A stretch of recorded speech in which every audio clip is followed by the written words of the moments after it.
This episode of Walsh Wednesday is brought to you by MHA of Dutchess County, Foam and Wash Car Wash, Juniors 2, the Council on Addiction Prevention and Education of Dutchess County Incorporated, Dayrock, Lockstep Rock Hair Design, A Touch of Naples Pizza and Pasta, Dutchess Beer Distributors, Feldman, Kleiman, Collins and Sape LLP, Attorneys at Law, and Walsh Valuation. Let's stay curious, keep an open mind, and as always, I'm glad we get to spend some time. Welcome to Walsh Wednesday. Hey there, and welcome back to Walsh Wednesday. As always, I'm Connor Walsh, and we got a great episode for you guys today. We're here at the MHA studios in Poughkeepsie, and the reason why I bring this up is because you guys know my journey. You know that I've went from the radio to my house to an office to now this. John here's had a very similar path. And we're going to be talking about that today, along with the upcoming Lifted project. It's going to be its third year. It's going to be bigger and better than ever. It's going to be a lot of fun, a lot of great ways of helping out the community. And funny, the last time that we had you on the podcast, we talked about how we are like online therapists in a way. Yep. And here we are at MHA Studio helping with mental health for everybody in the area. So with us today, we have musician, podcaster, entrepreneur, so much more, John Burton. John, good to have you, man. Thank you so much for having me, man. I really appreciate it. It is so I love good doing this show. You. Yeah, it's good to see you too, man. Oh my God. I'm really happy for you. This is a wonderful, wonderful step. I'm really happy for you. You worked really hard. Oh yeah, there was a lot of work that certainly went into this, but a lot of good breaks and a lot of good people, and I'm very grateful for all that. You're having a very similar journey because around the same time that I got my first office when I was at 3 Neptune Road was roughly around the time that you got your new studio. Yep. And I was seeing all the stuff online. I never got a chance to go into there personally, but I've seen all the pictures and videos you're posting. It looks phenomenal. And now you're telling me now as you're coming in here, you're moving into a brand new space after that. So that's phenomenal. Look at the growth that you have. Thank you, man. It's fun. The show's doing really well. We're getting really good numbers, and I'm really excited about that. But it's hard to find a space where you can have bands and not disrupt everybody else.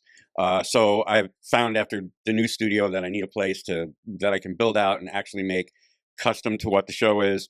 Yep. Beg you to produce it. And, you don't have to beg. And move the show that way. Yeah. Because the Hudson Valley has so, like yourself included, has so many crazily talented musicians that I look at my guest list and I never run out of new musicians to have. Right.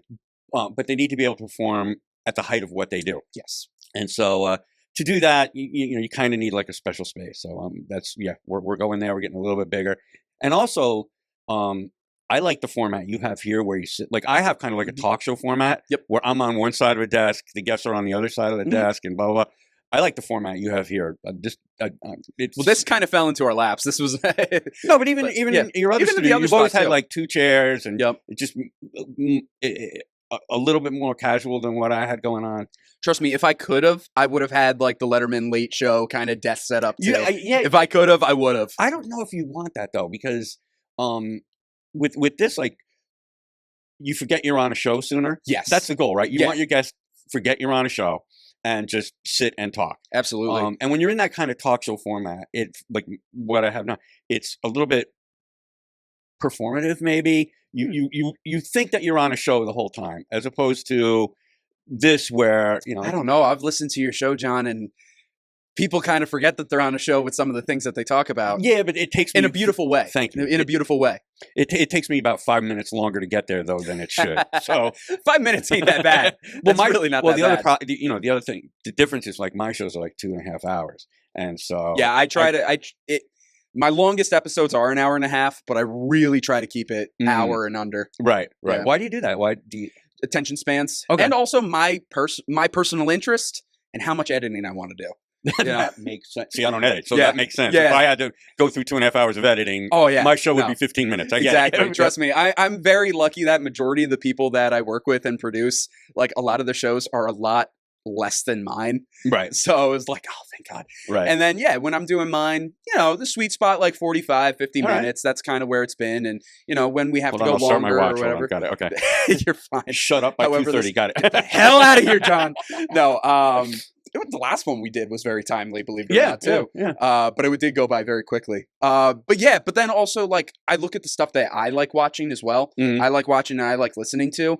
And I find that once it gets over that 90-minute mark, You just kind of, I'm tapped. yeah. I'm tapped. Even if I like want to go back to it, Right. I'm still tapped. So Right. that's just me personally. Right. So I want to at least create content that I would at least enjoy Right. and indulge in. Which makes it better Yeah. because you're authentic with it. Oh, So, yeah. Yeah. So Absolutely. that So makes that's sense. the way that I'm going about it. But doesn't mean that I don't listen to your stuff and I don't listen to it all the way through when I can. Mm. Absolutely. Home From Here is a great podcast when I'm driving like back and forth to the Capital Region or Rochester. Oh, you're Love very it. sweet. Thank Yes, you. Thank it you. works out nicely, and I make that drive very often. I bet all those you do. ways. So, I bet you do. so it is convenient. But let's talk about that for a second. For anybody who hasn't listened to Walsh Wednesday before, haven't seen our previous episodes, or haven't checked out your podcast, you are a brand new person to them. They've never heard of this. Okay. How would you describe your show? My show is based on mental health, music, politics, insofar as it's civil. I do a series with Pat Sheehan. We are on opposite ends of the spectrum, and we're also really good friends. So and I think that's an important model Absolutely. to show that can happen. And our elevator pitches, it's about redemption, recovery, and anything else uplifting and funny. Yeah. So, we range from authors to musicians like yourself. You've been on. Yep. Again, thank you. You should be, if you would please be, the first guest in the new space. I would love that. Done. That sounds Done. beautiful. I would love that. Thank you. Much appreciated. And it's kind of a surprising show because because it's about mental health. People who agree to come on are more vulnerable than a typical podcast guest for the most part. Yeah. So we had I go back and listen to the show. I won't mention his name because I didn't get permission for this, but we recently had a guest who confessed that he tried to take his own life 3 times, and he wanted to tell his family, but he couldn't tell them face to face. So he came on the show and said it there, and then directed his family to the show. So that's powerful. Yeah. So we have that, and then we have my dumb musician friends. So it's all over the place. But it's fun. I really enjoy the format that you have because Thank it is you. raw, it is authentic, and back when we met, when I was still at the radio station, that's something you can't do on radio anymore these days, which is such a shame. Yeah. And we've talked about What do you this. think about that? What do you think about like radio, the future of radio? And... It scares me. It's sad because there's a lot of places around that don't have the authenticity that it used to. There was a magic to the microphone. There was like this golden polish to it. Yeah. That when you listened to it, there was something beautiful and authentic, and you could tell that there was personality and character to it. And then a lot of the ones that are owned by mega corporations these days, you really don't have that. Here at MHA, we have a lot of connections with a lot of the radio stations in the area. So I'm not here to bash on anybody, but I'm just saying how, all of them have been great for advertising's sake. But then when you look at the personalities and you look at the music that's played, there is a lot of canned stuff. Yeah. And I know that's hurt their revenues. I know that it's hurt their advertising. I know that it's hurt a number of things. We also do a lot of work with WDST. They are independent. They're not owned by some kind of mega corporation. And they're doing great. And they have this niche, they have this vein, and they're killing it. Right. And I love working with them. I love having that because it reminds me of when I was working at PBS, because that's kind of the vibe that I had when I was at PBS. What'd you do at PBS? I was an intern over there. Okay, cool. And I got to work on a number of programs. I actually got to spearhead the Woodstock 50th anniversary program that we did that summer. That was a really cool program. Very cool. Got to interview a lot of people who were there at Woodstock. Right. Which was Very cool. much fun. Do you think radio will ultimately change format? I think it will ultimately change format. I think it'll go to longer blocks. I don't think it'll be like podcasting, but I think it'll go to longer blocks and higher paid spots. Yeah. I think that's a good solution for radio. I absolutely think so. I think the ones that are seeing the new lay of the land are moving in that direction, but it's tough to say overall. I think you're going to have the longer spots of where people can talk or bring in people to actually interview or do something live. Right. Because people still like that, hence why we have shows like ours where people come on and talk about their art and then showcase their art. Right, so, the challenge is like like morning radio is hard because you need to do like the traffic and the weather every 5 minutes. And there's nothing wrong with No, that. there's nothing wrong with it. I'm just saying it's hard to break out of that format because you're serving, but maybe you don't need to in the morning because you already have the audience in the morning. You can do the traffic in the morning, you can do the weather, you can do all that. I will always throw it to like Joe Daly in the morning, Joe and Michelle. What they were able to do on 92.1 for years of how they were able to have an engaging morning show that was family friendly. Everybody can enjoy it. You could tell that everybody's personalities and characters and their dynamics were still fleshed out. Right. Even when you are doing the weather, doing the traffic, doing all that, there was just something about it that felt so genuine. Yeah. And in between all of that, they had everything that they needed to say. And that was beautiful. And, you know, Joe Daly, Michelle Taylor really like last of their kind. And not to say that they are the last of their kind, but they were some of the last to be allowed to do it. Right. Yeah. Yeah. And that's a big thing. Right. And, you know, I give respect to what Annie and Ryan did right after on 92.1, especially during the pandemic. Like if you were following along with anything that they were doing in the pandemic, they worked their asses off to try to be an escape for people during a time where you couldn't escape. Yeah. And I appreciate the things that they were doing during that time too, but it's tough. Yeah. It's very, very tough to do. Yeah. Hence why we have shows like ours and shows like yours where people can get real deep and have the music and have all of that. I think that's impressive. I'm excited for the new space for you where you can have like the full band experience again. Yeah. I feel you on that because at the last office I was at, really had to do it like at weird and off times if I wanted musicians in there, any kind of musician. And then even here, the deal is like if I'm going to record a full band, do it on weekends or do it after 5. You brought your guitar, we can get away with that here. That's not going to be definitely not full band volume. No, that's going to be just fine. But it is funny when you think about it, though. You know, this is still an office building, but again, I'm so grateful to be here. Yeah, it's a great setup for you, man. Let's talk about stuff that you are extremely grateful for, and that being the Lifted Project. Everything that you've been doing with that each year, bigger and better every single time. You have some great stuff. I've been lucky to have been a part of it the last few years. This is the first year, unfortunately, I will not be involved with it. That is saddening. I know, it is sad. Life update, my girlfriend and I were moving into a new apartment, and unfortunately all the dates just coincide. So, but I'm always around however you need me and other stuff. Thank you so much. Tell us about this year. What can people expect out of this year that is different from the prior years? So, you've been there from the beginning. From day one, yeah. So the first year was the premise was we're going to be a choir of all solo artists. Yep. Most of you didn't know each other even. Yeah. And we were going to sing a song I wrote that you got to hear like on your own, but not as a group. Yep. We were going to be bad at it. But we were going to get good at it. Yes. Right. And we have nonprofit partners. Well, Lifted Project doesn't touch a dollar. Yep. So we have nonprofit partners who sell tickets and fundraise at the event. And so the first one was kind of like a pure.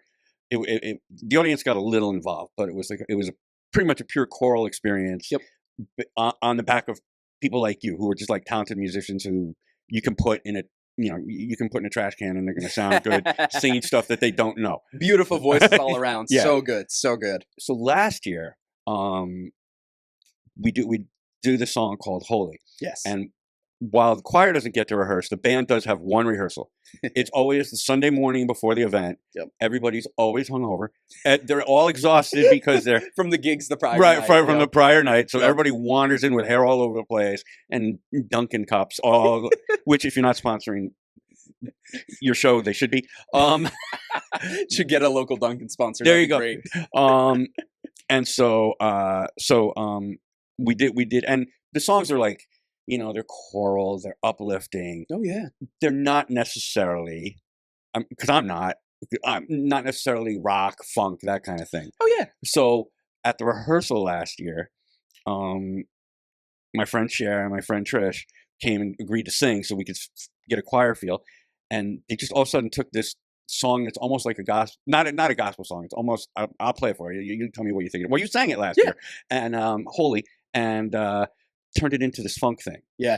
And we were riffing at the end there. Oh my God. So what happened was, we started doing that. And I remember you actually rapped during it, which was awesome. Oh that my was God. awesome. Yeah, that was interesting. No, it was great. And but what I was happened? thinking something different. No, it was great. But what happened is the audience, like, we were in a theater, and the audience just basically emptied the seats and started dancing with the choir, and dancing in the aisles, and dancing blah blah. And that's the way you want it, that kind of inclusion. So I thought about it, and I'm like, this year should involve the audience a little bit more. Okay. Because that really moved me. That was like one of the high points of last year. So in the first year, I conducted the audience a little tiny bit. It was basically a sing along. Mm-hmm. So I thought I invented audience conducting. Audience conducting. Turns out I didn't invent it. Well, a lot of people have been doing some stuff. Yeah. I'm like, but I didn't know that. So I ran across this musician. His name is Jacob Collier. I was just about to say him. Yes, and just pure genius. He's so good. And so I'm watching him, and I'm like, wow, that should be this year's Lifted project. So what we're going to tackle, we're going to have children's choir. I wrote a song with Hudson Valley Voices and Harmony. Lovely. And which was a cool experience. And so the kids are going to perform that.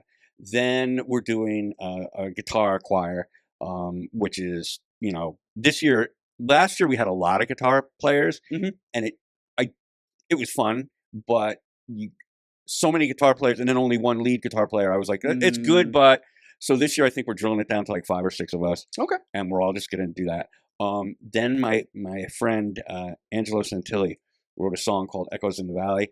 Ooh, I like the name. It's a beautiful song. And so, but again, it's an original song nobody's heard of. So he wrote it, he and I arranged it. We're doing that song.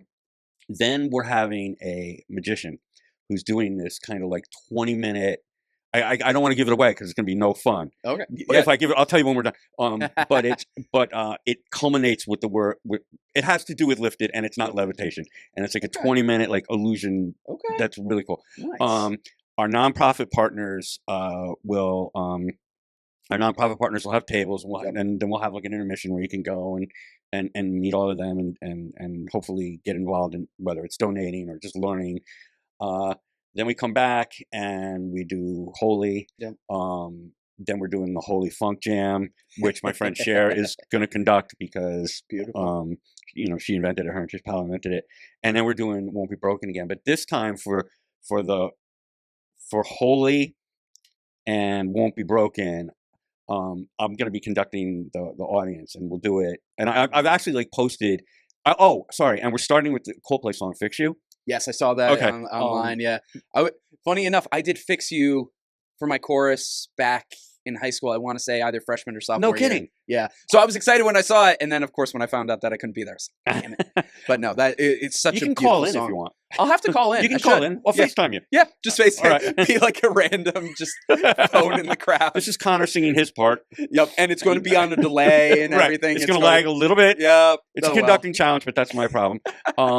No, we're doing Fix You. We're opening with Fix You so that I can kind of show the audience like what conducting is. Some it's basic. A good song for that. Well, and it also fits the theme. Yeah. And Collier did it so like brilliantly that I'm gonna have. So I'm like, and I've shown the video a bunch of times on Facebook, so I'm hoping people kind of pick up on. Excuse me, that's what it is this year. And we have a group of. Well, we had a group of 30. Now we have a group of 29 choir members who and you know this because you did it for 2 years, and hopefully we'll do it again next year. Oh yeah. It's a really hard thing to do because it's unrehearsed, but it's not unprepared. Although for you, the first year, I had a day. You had a day. Yes, and you were right. It was the Saturday before. I thought it was the Friday. It was the Saturday. Can I tell the story? Go ahead. So Connor's kind enough to have me on his radio show to talk about the Lifted project, and so he invites me on, and I'm like, oh, this is great. Let me see what I can learn about Connor, so that if maybe I can make a joke or whatever. Yep. And so I'm on your Facebook, and I'm like, this guy's a musician, man. He can sing. So I think it was either on the show or right after. I said, hey, I think it was right after. We published the article first. Right. It was the article that came out first before I could get you into the studio. Okay, right. Thank you. Yeah. And so I was like, hey, the thing's tomorrow, but I would like your voice is really amazing. I would love to have you. And you were like, you're like, okay, I'll give it a whirl. Well, I said to you too, it's like, I have a thing in the morning. If I got there at X time, is that okay? Right. Oh, and right, you're right. like, yeah, sure, why not? I wanted your voice so much. Yeah. I'm just like, come on, bring it. And then it's so funny because for the first one, there's a video of it on YouTube, which is pretty cool. But you see people looking at their phones, and I'm like, are we really that disturbed a civilization that you can't sing without scrolling on your phone? And then I realized, no, they're looking at lyrics. Yes. Instead of printing them out, they're just looking on the phones. Yeah. I was one of those people. Well, that's what brought it to mind, because there's a shot in the video of you of the choir, and you're kind of in the front of the frame, and you're on your phone. I'm like, is Connor talking to somebody? And I'm like, oh no, he had a day with the song. I'm looking at the lyrics. Yeah. So that was really fun. But it's May 3rd. It's at the chapel in Conway in Wappingers. If you go to liftedproject.org, our 5 nonprofit partners are linked there. You can pick one and buy tickets. Yeah. If you can't, it's a $25 ticket. For that may be a lot. If you can't do that, DM me on Facebook or contact one of the nonprofit partners. They all have the ability to just say, look, if you can't pay, just come anyway. Yeah. And it's also you also kind of you can't plan it because you don't rehearse it, but you also, like last year, we had this guy, I had the microphone and I was talking, and we had a guy just come up and say, can I say a word? Always risky. Oh yeah. Always was like, yeah, sure. But he told us, he brought everybody to tears, because he told this story about how that was his birthday. His family bagged on him. He didn't know if he didn't know if he could afford a ticket, but he was in the area, and he just came by and knocked on the door. And I think our producer, Karen Catalano, thank you, Karen. Love Karen. Love Karen. Sponsor, by the way. Check out Locks at Rock Air Design. Please do. I think she let him in, and he was just like, this is like the best birthday present I could have had, and then I feel like I'm in a room full of warriors. So stuff like that pops up. So I didn't realize that was unplanned. No, that's completely unplanned. I didn't realize how out of the blue that was. Oh yeah. Interesting. And so it's that kind of event too. Donna Thomas from James's Warriors gave Love her us, as well. Yeah, she's amazing. She's also become like a very dear friend, but she gave us this review that I feel bad constantly saying, but she came up to me afterwards and she goes, I don't know what I just saw, but it was better than church. And I'm like, that's kind of that's a great review right there. Right. Yeah. And especially because of the origin story of it, it really made me that meant a lot when she said that. Oh yeah. And Donna, of course, like, hard story in her own right, of course, losing her son, but what she's been able to do out of it, and the work that you guys have done together.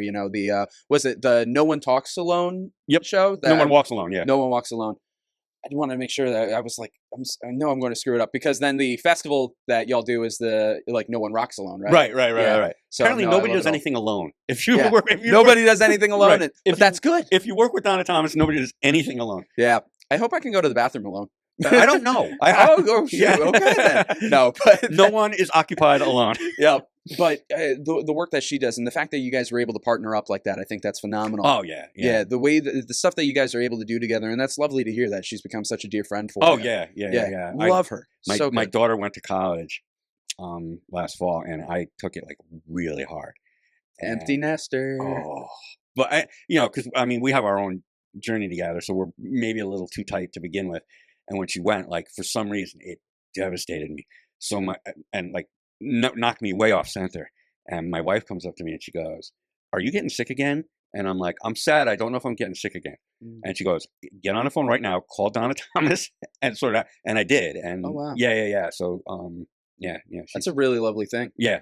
Well, it's funny, Donna essentially saved my life too, in a way, because what was it? One of my best friends had just passed away, and it was sudden, and wasn't suicide, but it was still sudden, caught everybody off guard, and ripped a piece out of me, And I remember that was a very deep depression that I was in, and this was when I was still at the radio station. I had back-to-back interviews. Donna, very first time I ever met her. And then the Be a Friend Project, which is another beautiful group. If you've never heard of them, about mental health, bullying, and awareness in We that, gotta right? get them on the show. Oh, they're fantastic. Yeah, Okay. I'll get you in contact with them. Thank you. But it was literally 2 days back to back, and like I was in tears in both episodes. That's a lot. And I finally go and I just like look up to the sky. And I was like, I get it. I'll go to therapy. Like I get it. Yep. And that was the thing that, you know, got me onto my therapy journey. And Wonderful. It helped me out big time. Yeah. So I always credit Donna, and I always credit Be a Friend Project for Beautiful. helping me. And hey, I'll go as far as to say save my life. Yeah. Wonderful. Yeah. No, really. You were that beautiful. close. I was really depressed. I was really, really dark. Whether to say I was actually going to do anything about it in that regard, that's more, I don't know. Right. But it saved my life in the sense of I was like paralyzed. Yeah, I mean, if you're There in was- depression, like if you're in real depression, you're not living anyway. Yeah, there was no, it was merely surviving. Right. And even that is like pushing it. Mhm. So it gave me my life back. Wonderful. Yeah, that's Wonderful. probably the best way of putting it. Then. Yeah. But yeah, I see that as saving my life. Yeah, giving my 100%. life back, 100%. So You pull somebody out. You help pull somebody out of depression. You have saved their life. oh, big time. So Donna, thank you. Be a Friend Project. Hey, Donna. Thank you. Be a friend. Come on my show. Yeah, no, I think you guys would get along right, cool. together very, very well. So that all being said, you mentioned how you can go online to Lifted Project Yep. online, and you can learn more about the organizations that are affiliated. You always try to change it up a little bit each year and who you're trying to help out. Yeah. Could you talk about who's on the build this year? So what we do is, it's also a weird ask for the nonprofit partners. Okay. Because, you know, they're selling tickets to an event Mhm. that's not their event. So it's Technically, yeah. yeah. So it's a little bit of a weird ask. So what we do in order to build momentum is we let each nonprofit partner do 2 years. So that Oh, beautiful. Yeah, do 2 years. So that by the second year you get the hang of it, and then just as you get the hang of it, we cut you loose. So James's Warriors Fantastic. is there.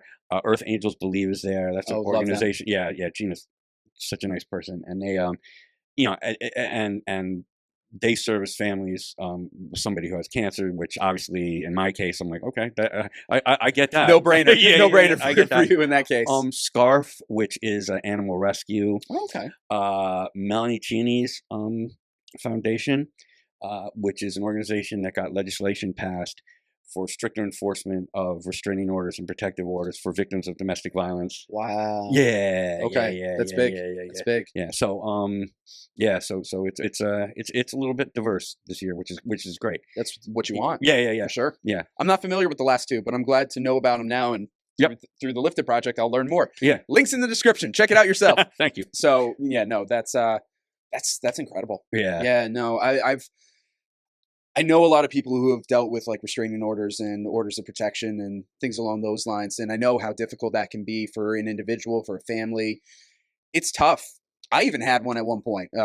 Yeah, that's a off-camera story. But, All right. yeah. When you do the show on Home From Here, can you Yeah, tell it there? I'll talk about it there. Okay. I don't There we care. go. Fair enough. No, long story short, I helped a couple of college kids get away from an attacker.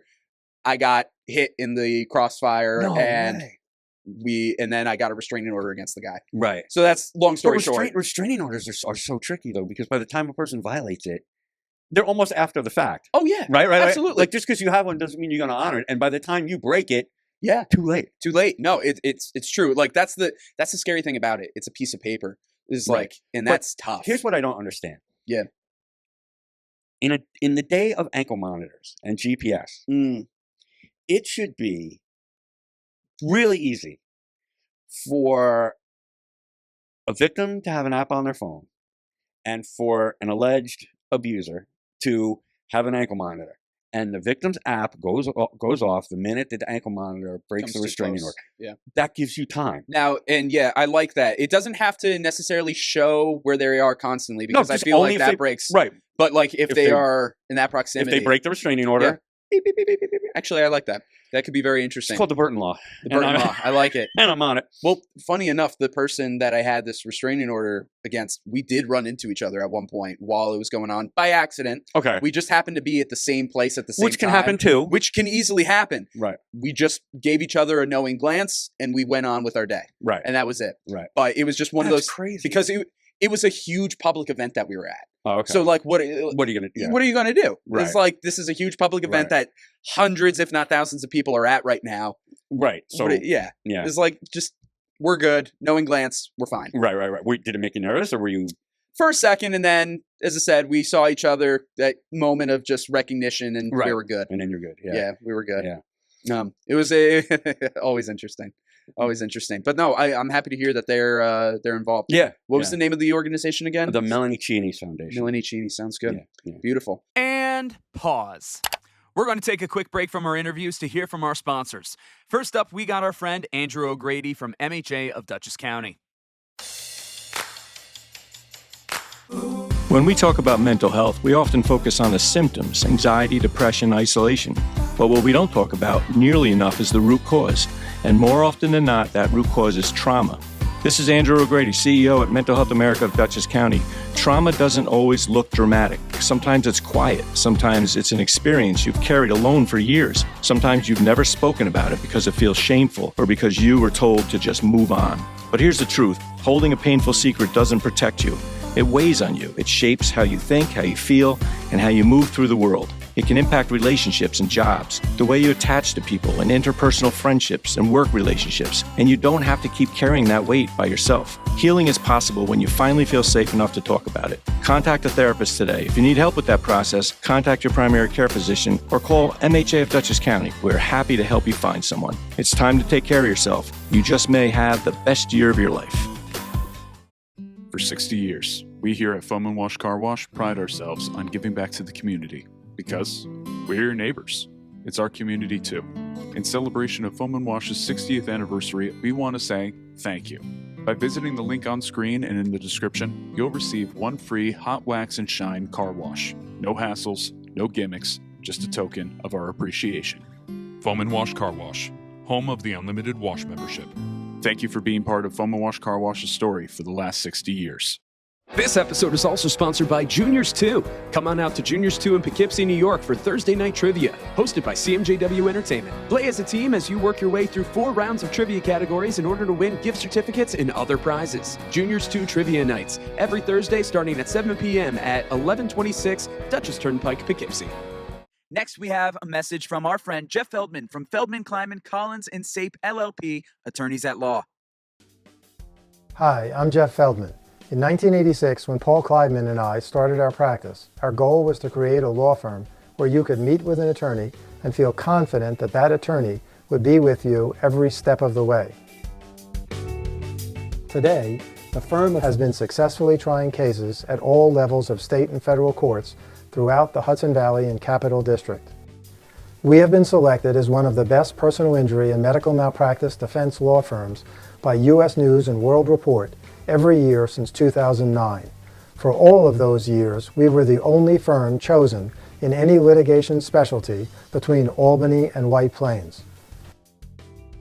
Your case is important to us. Giving you the time and personal attention you deserve has always been the hallmark of success. Initial consultations are free of charge and always with an attorney.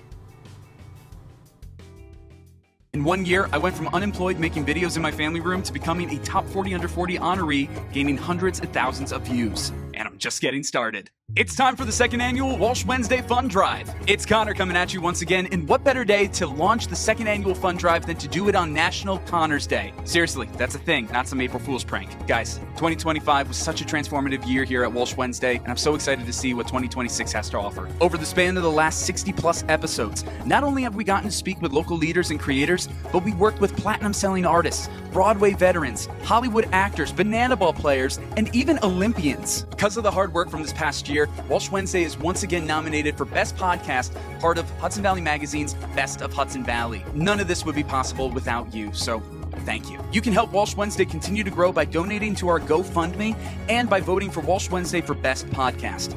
Both links can be found in the description of this episode. And if you don't have the funds to donate at this time, that's fine. I totally get it. Just sharing alone goes such a long way. We got some really cool plans for 2026. As you've seen, we've recently launched our trivia spin-off, Walsh Whiteboards, which honestly has been a blast to film. Not just that, we're hoping to go on the road more often to show you incredible sights, stories, exhibits, and more that can't be captured in the studio. From the bottom of my heart, I greatly appreciate you for believing in what Walsh Wednesday is and what it will become. The second annual Walsh Wednesday Fund Drive and the Best of Hudson Valley voting will end on April 30th. That being said, Connor Walsh signing off for Walsh Wednesday on National Connors Day. And as always, I'm glad we get to spend some time. Thanks for listening, guys. It's time to get back to the show. And play.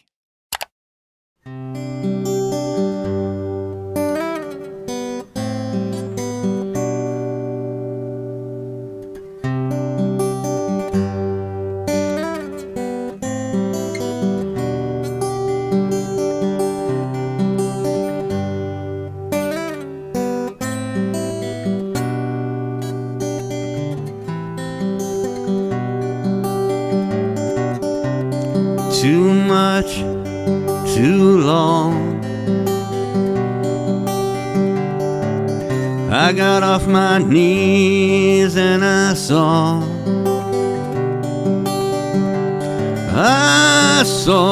giants, I saw flames. I saw giants and I said their names. But I found myself when I lost everything. But we could be holy. We don't need the ground. We can taste color. We can touch sound. We can be love. We can be fire. We can be shine. And we can glow brighter. And we can hold hands. And we can lift higher. We can all sing. We can be quiet. We could be holy, holy. We could be holy.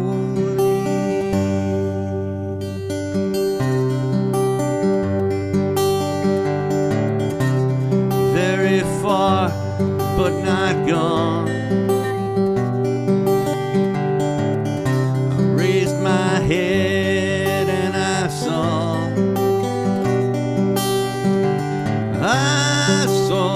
triumph over shame.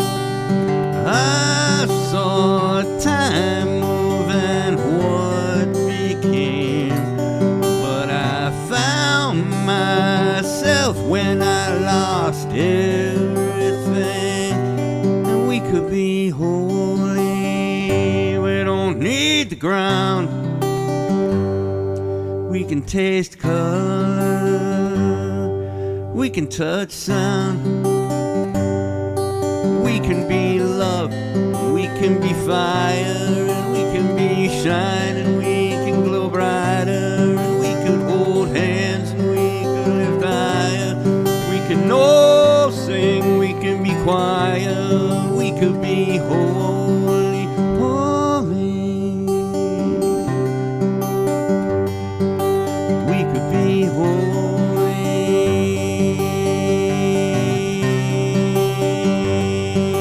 We can be love. We can be fire. And we can be shine. And we can glow brighter. And we could hold hands. And we could lift higher. We can let go. And we can be lighter. And we can endure. We need not tire. We can transcend above survival. We can all sing. We can be quiet. We can all sing. We can be quiet. We can all sing. Holy, holy. We can all sing. Holy, holy. We can all sing. Yeah, we can be love. We can be fire. We can be shine. And we can glow brighter. And we can hold hands. We can lift higher. And we can all sing. We can be quiet. We can all sing. We can be quiet.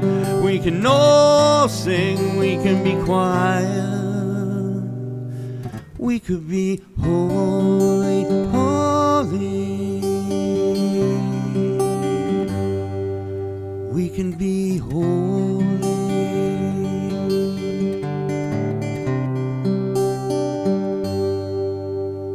with this, you know, you're doing this for 3 years now. You know, you really are creating a legacy with this. You know, thank you. It's more than just the fact that it's like 1 year, 2 years, that's great. 3 years is like, okay, now this is like truly annual event. You have put in the work, you have put in to show it.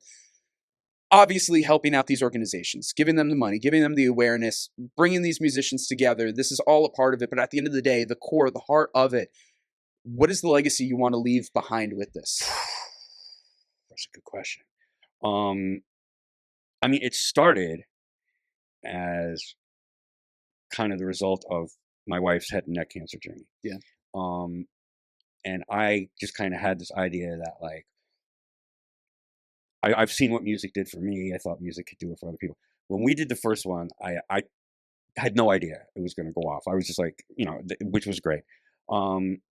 We did the second one, and I kind of saw it. I saw it evolve to the point where I was like, wait a second. It's hard to talk about it without sounding like a jerk, but maybe what I thought of is something people need. Oh yeah. And so I was like, you know, this is something. What I would love to do with it is and I've had offers, is to have it take place in other communities. Essentially franchise it. Essentially franchise it, right, Yeah. right, and have it take place in other, and just kind of establish like a template for people, Yeah. and say, hey, if you're now, it was done in Illinois, and I Really? think it was done in Connecticut, but Connecticut didn't contact me. But I learned about it, and I was like, I mean, whatever. But yeah, no, that's good though. It's just passing along. Well, the it good was vibes. at a music festival, and one musician had this idea of, hey, we're all here together anyway. Yeah. Why don't we just? I'm going to bring a song. Well, and it was like 6 bands or whatever, and they just did it. Neat. So I would love to do that. I think I love Home From Here. And Home From Here is my life's work. But I think if I want on my tombstone, Home From Here on the top half of the circle and the Lifted Project on the bottom. I would like that. And again, you've experienced it. It's just crazy how magical things become when people aren't exchanging money. Yeah. That's like, it's great when people make a $10 billion grant and there's a hospital named after them. That's fantastic. But so many of us are just kind of walking around with the day-to-day drudgery of life on us. And, you know, where do you go to shake that off in a healthy way with the support of people that you don't know?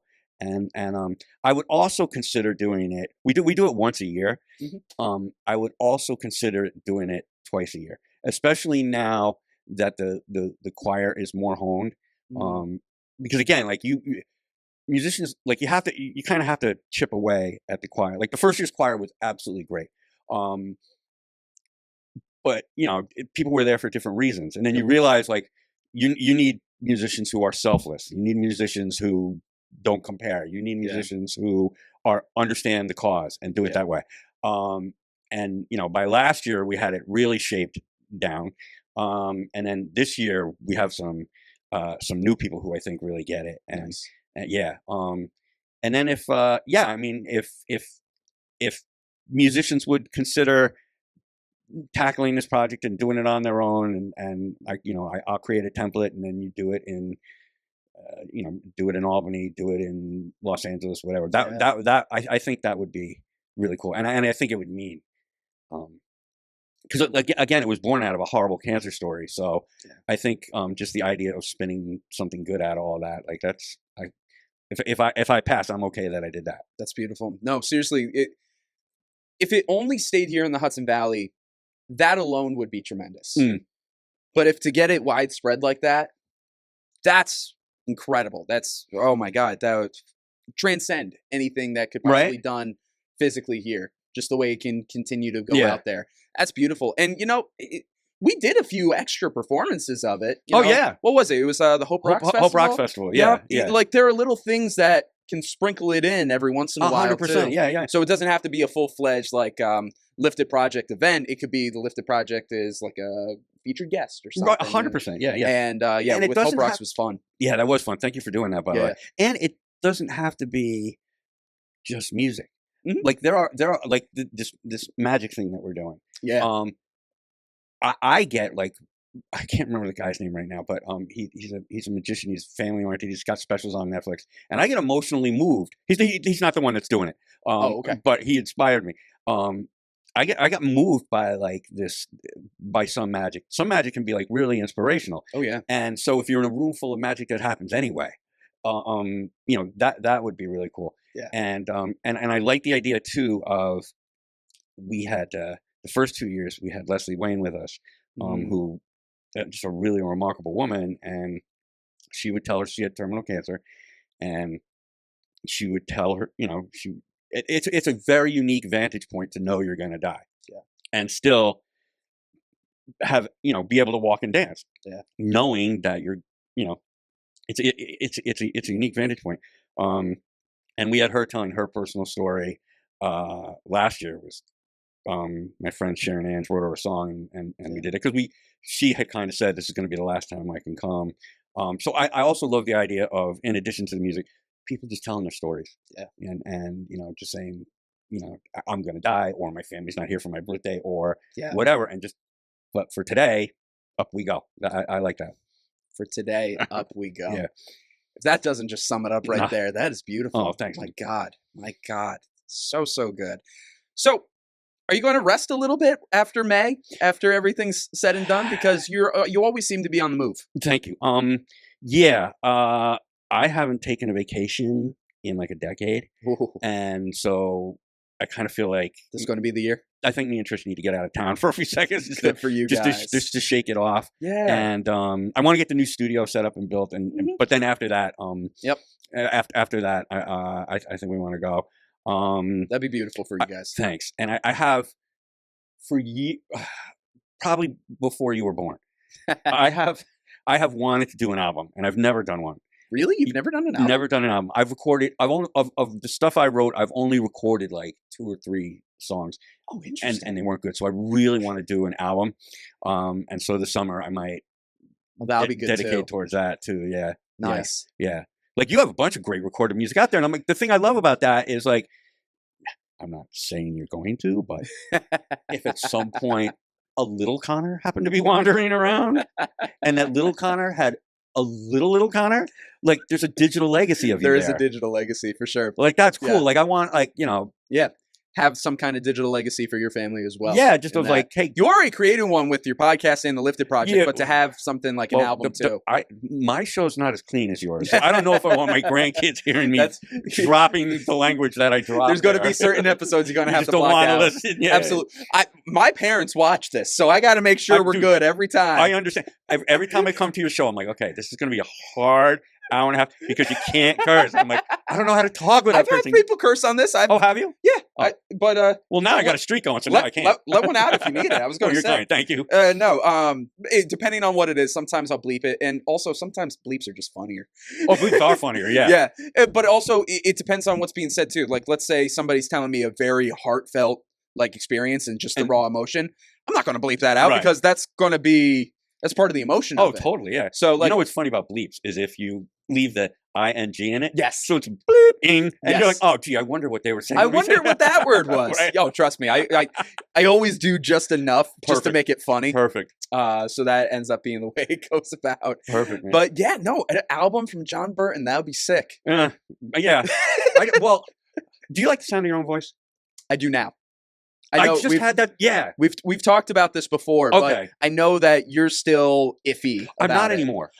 I finally, and maybe that's why the album never happened. I finally got to the point. So here's what happened. So I was playing at Paula's Cafe. Okay. And my friend Lynn was there, and she videoed me. Yeah. And she sent it to my friend Cher. That night, I get a text from Cher Bannon from Jungle Love. I get a text from her, and she's like, "Come to my house tomorrow, because I can fix you." Oh, that's a wonderful thing to hear. We're close enough that you can say that to me. And I'm like, okay.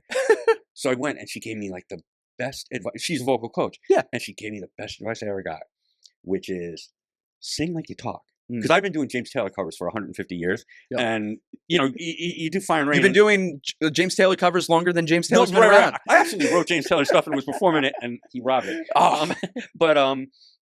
But and it was the best advice I ever got. And like in an hour, like my whole thing changed. And now, and I used again, not to sound like I never know how to talk about this in humility, but like people used to, when I performed, people would say, "Oh, like your right hand's really cool," because I arpeggio. I don't strum very much at all, which makes me a real good time. Any guitar player that doesn't strum, you're just maudlin, but whatever. And finger picking's great. It is for a while, but but it used to be like, "Oh, your right hand's the party trick." Yeah. And now people are like, "Oh, wow, you have a voice," and I'm like, nobody ever said that to me before. So yeah, so maybe now's the right time for the album too, because this sounds like it is. It seems like everything's kind of coming into place now. Yeah, that's pretty incredible. That's really happy to hear for you. Yeah, no, that's lovely. And hey, if you need any help on the album, I'm coming to you. Since I can't make it this year to Lift the project, let me at least help you out with the album. Whatever I'm coming to you. I'm sure. I'm grateful. Like, I know it doesn't bring you like complete creative joy, but you are such a good producer and editor. Oh, I enjoy producing. Absolutely. You do? Oh, okay. No, I certainly do. There's it's like puzzle. It's like putting a puzzle together. How do you mean? Like you're putting all the different puzzle pieces together to make the beautiful canvas. How do you balance between doing what's in your ear and what you think the musician wants? That was a hard thing for me to accept for a while, because I'll admit I took everything personally for a long time. Therapy certainly helped with that. Trial and error has certainly helped with that. But at the end of the day, you know, when you're working on somebody else's project, it's not about me. You know? Right. So it's like I've gotten to a pretty good point, not perfect, but pretty good point of being like, it's not me. It's not about me. It's theirs. I can offer my 2 cents. I can put together whatever. But if they want something else, or if they want to go in a direction, we'll make it happen. Do you find that the more, because like you have like a lot of your own things now. You play out too. Oh yeah. You have your show. Yep. Do you find that the more of your own things you have, the easier it is to just say, okay, that's your thing? I think so. Because my thing is full. I got that. That's a really good perspective. I think so. Yeah. Yeah. I think it's because I have such security in my vision and what I do on my own right. Right. That it's given me a lot of the courage to do my own thing, but then also have my courage to, you know, put in my 2 cents when I'm working with somebody. Right. And, you know, again, if they take it, great. If they don't, no big deal. Right. I'll work with them. What's your vision? I'm here to work with you. If you're my client, if you're somebody, you're my partner, whatever, is like, what's your vision? What are you looking for? And we'll try our best with the resources that we have to do that. Right. Yep. And you don't have that, like, I think if you do enough of your own thing, you kind of lose the need to put your stamp on other stuff. Yeah, because like when Like, you're there's doing enough- your own thing, yeah. there's enough of me out There's there. enough of me out there. I'm Yeah. And also, I think, you know, there's kind of like a quote unquote house style that I seem to have. Yeah. When stuff goes out there, I'm like, oh yeah, no, that's definitely something I made or whatever. And somebody could probably, maybe some people can tell, maybe some people can't, but I can definitely be like, it's like, I look at a podcast or a commercial that somebody else made, and I look at a podcast or commercial that I made, and I'm like, oh yeah, no, I have a house style, whether I like it or not. Well, you're really good at gravitas and comedy at the same time. I appreciate that. Thank you. And if I was defining your brand, I would say that. I would say like equally competent at heart song, equally competent at Weird Al Yankovic. I love it. I saw Weird Al for the first time. What was it, last year? Oh, so did you? Good, so good. Bethel Woods. Crazy musician, by the way. So good. Right? Like I get like you write the funny songs and stuff, but the dude can play. Dude can play. Yeah. Dude can sing. Dude can really do Yeah. it. But yeah, thank you. Oh, you're thank welcome. you. That's very, very kind. I say my brand is cheese. I'm cheesing all the time. Yeah, but there is this. I always like to have some kind of like heart to it all. Yeah. It's definitely amongst the saying of I don't take myself seriously, but I take what I do seriously. Right. That kind of vibe. Right. And I admire that with any kind of creative who can straddle that I line. wouldn't say cheese for you because cheese is like predictive. Like I know what you're, and then like with your stuff, like you kind of don't know. You kind of get about halfway into it before you figure out. Like that's interesting. Yeah. Okay. Yeah. Yeah, I would say you're a little deeper than cheese. Maybe I'll have to rethink that. Maybe I am deeper than that. I think so. I think I definitely consider myself a deep person, but yeah, I don't know. just trying to make it fun. Just trying to make it accessible. Yeah. That's That's what you're good at that I'm not. Yeah. I'm not good your at stuff's fun. accessible in a different way. But my stuff is all weepy. You know, my wife got her head cut off and I have not recovered kind of stuff. You're working it all out, and there's the transcendence that you have with the stuff that you put out. It allows people to, one, be themselves, and two, it allows the people to listen to really challenge something within themselves. Yeah. And is that necessarily as always accessible as some other content? It's not like you're putting on Friends or something. Right. But, you know. But it's funny because you sang it. The first time we did Won't Be Broken. Yep. When we left, I was like, wait a second. Did I write something that made people feel good? Because I'm not used to that. Like you come, like if I'm playing out, I cover stuff. I went down this Goo Goo Dolls rabbit hole in the last Love few Goo Goo minutes. Dolls. Dude, I if you want to cover them, get with me. Yeah. Because it's all alternative tuning. Oh, yeah. Like he has a different guitar for every song. Well, he doesn't know how to play guitar in the typical way, Right, so right. he just always kind of like fiddled around. I spent a year transposing everything into standard tuning. Yep. So I'll send you that stuff. And then if you want to cover Goo Goo Dolls, you're like, oh, I don't have to break my hand into 4 different pieces. I know a few songs. I cover Iris, I cover Name, I cover Sympathy. Oh, you got them then. Oh, yeah, I do a number of them. I don't do like okay. everything, but so I've seen Goo Goo Dolls 4 times now in concert.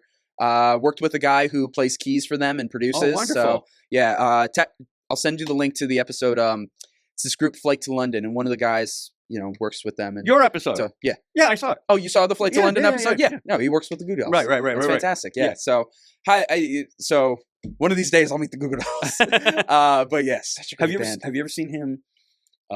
Is it Iris? No, it's Name. Have you ever seen him? Like a teenager in the audience will hold up a sign that says, "I can play Name." Yes, I've seen a couple of things. He has a teenager come up and he's like, "Can you play it in the real tuning?" And blah blah. And then the teenager plays. It's beautiful. Yeah, it happens it doesn't happen often, but every once in a while, something can so good. I remember. I want to say it was the second time I saw the Goo Goo Dolls was probably my favorite time seeing them because it was at Bethel Woods during a thunderstorm. Yeah. Have you seen the Buffalo video? Oh, 2004 Buffalo, iconic. Right? Oh my God. Christmas Eve. So good. They said they couldn't have asked for a better experience, but apparently like water was up to people's legs and stuff, and like they had to wait 10 minutes to make sure that nothing was going to electrocute anybody. Well, you would know the answer to this question. Yeah. So you saw him in Bethel Woods and it was a thunderstorm. Yep. You've seen the Buffalo video. Yeah. How do you not get fried? Everything's plugged in. It depends how it's wired in, how it's insulated. You know. Really? Yeah. No. I would think somebody threw a toaster into a bathtub every time they play like that. The Buffalo incident, I'm surprised that didn't happen. Bethel, it's different because Bethel, of course, they have the pavilion. You know, so we were covered. The stage was covered. You know, the seats were covered. But what was cool though was that somebody comes out to John and says that the thunderstorm's coming in. It's dark on stage for a little while. And it's like, what's going to happen? Are they pausing it? What's going to happen? Lights come back on. John is like, so we got this, we got note that severe thunderstorms coming in, but I refuse to stop this concert. So everybody who's out on the lawn right now, get under the pavilion. We are going to fit everybody under here one way or another. We're breaking fire codes. We are getting everybody underneath here, and we will resume the moment everybody is underneath. That's pretty rock and roll. It was pretty rock and roll. It was great. And like shortly after that, he pulls out Name, and he's just spotlight on him, and he talks about, it's like, well, this is the song that kept us out of obscurity, and tells the story of it, plays it solo acoustic. And when I tell you, when they did Black Balloon, and they shot all the black balloons out, and everybody is sardined underneath there. Very cool. Very cool. So good. If I could stay up past 6 o'clock at night, I would go to that. I swear I would. There's a reason the Lifted Project is at noon. Yeah. Well, you're like Jamie Lee Curtis, how she said, like, Springsteen, Bono, do a matinee. Yeah, right? Right. Let's go brunch. Right. Absolutely. No, if you get the chance to ever see the Goo Goo Dolls, I highly recommend it. I've seen them 4 times now. I love it. They are currently competing with Zac Brown Band for band that I've seen the most in concert. Really? Yeah. Zac Brown's got 6, I want to say. Yeah. I've had a lot of good times seeing Zac Brown Band live. Very cool. Yeah. Very cool. They surprisingly did the best rendition of Piano Man that I ever heard without a piano. I know that sounds sacrilege. That's it's a reach, but I get it. It's a reach, but like I'll look it up. I don't know if you can find it because I've really? tried looking up. Oh, it's not. I only saw them do it in concert one time. Oh wow. They had Where was your phone, bro? dude? I was in the moment. Got it. It was That's even better. had like 6 guitars, violin. They didn't even do regular percussion. It was all aux percussion, harmonica, and when I tell you the whole stage was just lined with guitars and strings, phenomenal, and the harmonies to it too. Because Zac Brown Band, they're so good with their harmonies. Right. The harmonies for it were fantastic, and I'm like, this is sacrilege, but that's probably the best rendition of Piano Man I've ever heard. Wow. Yeah. Nice. It was insane. I do. This is going to get me thrown off your show. So I apologize in advance. All right, let's see. But I always assert that John Mayer's Free Falling is better than Tom Petty's. Okay, all right. I know, not worth throwing you out for that, but I've heard a couple of versions of them, and they are phenomenal. Yeah. So, yeah, I think that's a pretty good, solid hot take to have. All right, cool. Yeah. I was like, don't worry, I'm not going to kick you out. We're going to get cut off for that. If you challenged me about anything Jimmy Buffett, maybe. Okay, I understand. Maybe we're talking about that. I say that when I play out, though, when I get looks, man. I'm like, yeah. I ask, John Mayer's Free Falling, Tom Petty's Free Falling. Everybody goes, Tom Petty. I'm like, wrong.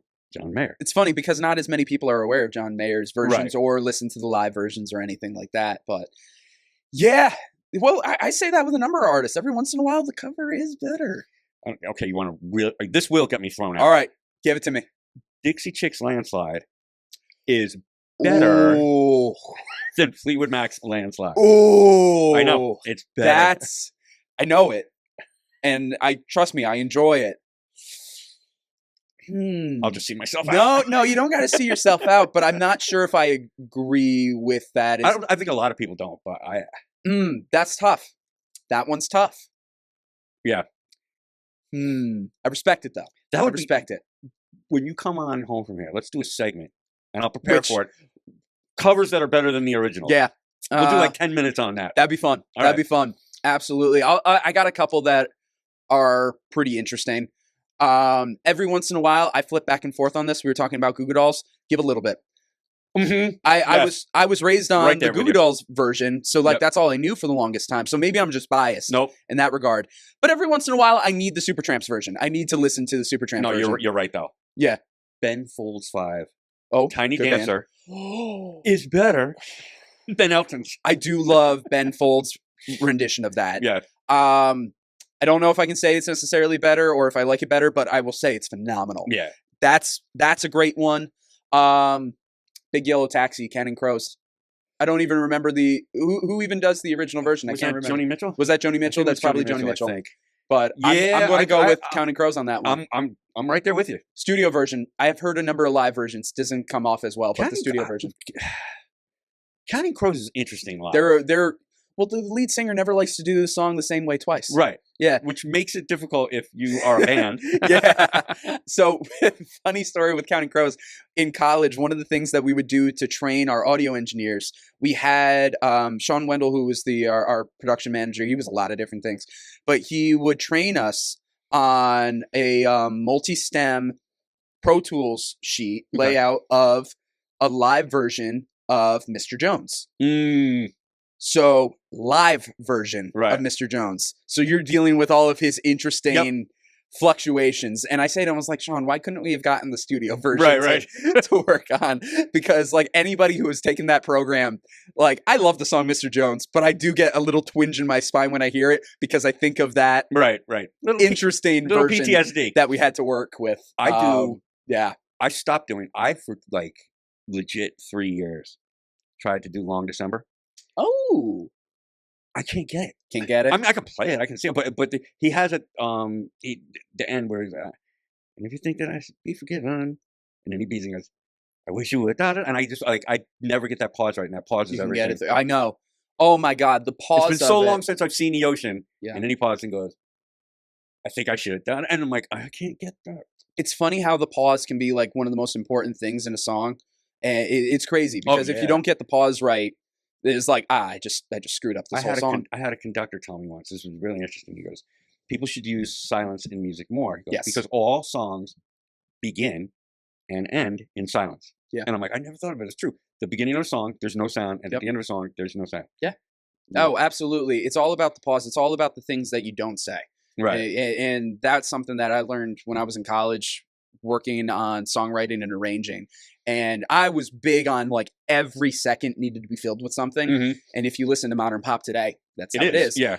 But no, like when... Sorry, especially if like you're an acoustic guitar player.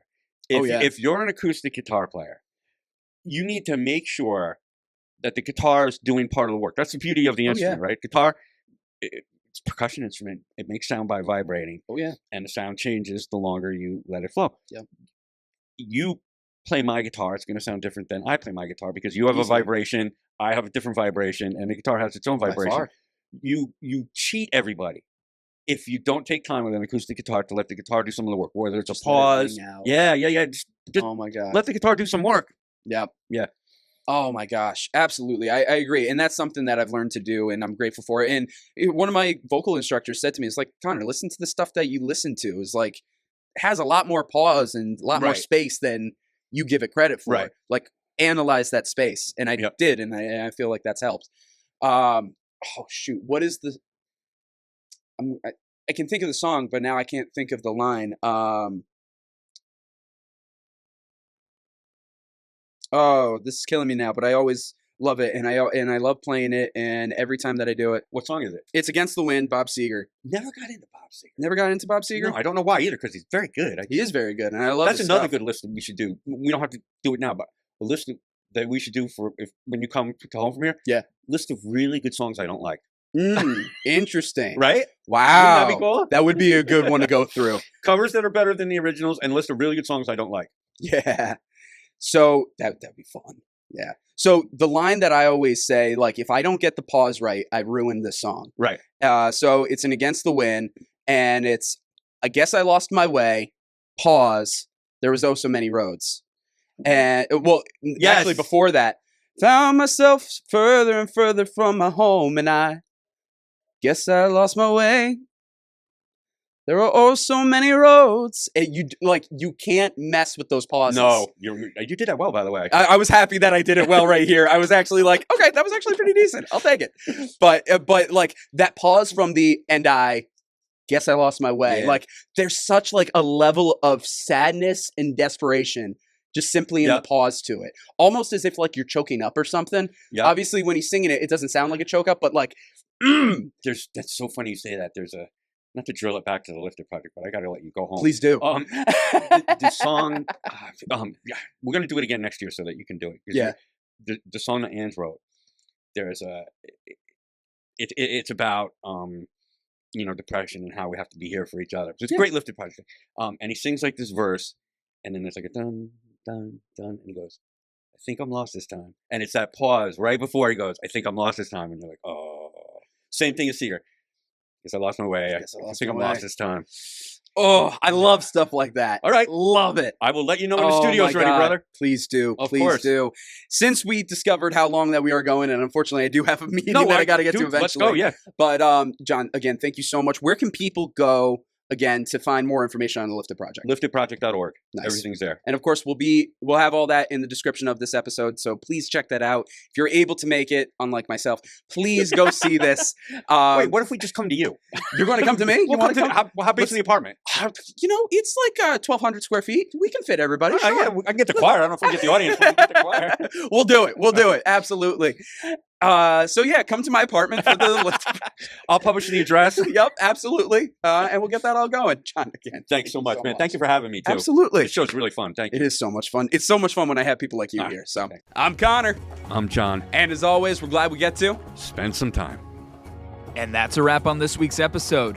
Much love to our sponsors this week: MHA of Dutchess County, Foam and Wash Car Wash, Juniors 2, Council on Addiction Prevention and Education of Dutchess County Incorporated, Dayrock, Lockset Rock Hair Design, A Touch of Naples Pizza and Pasta, Dutchess Beer Distributors, Feldman, Kleiman, Collins & Sape, LLP, Attorneys at Law, and Walsh Valuation. Thank you to our Walsh Wednesday All-Stars, all of those who have generously contributed to the Walsh Wednesday 2025 Fund Drive. You can see the list of names on screen or in the description of this episode. And of course, thank you to our Walsh Wednesday Warriors, Jim Robinson, John NEWHALL, Meg BOYCE, and JENNA HESS.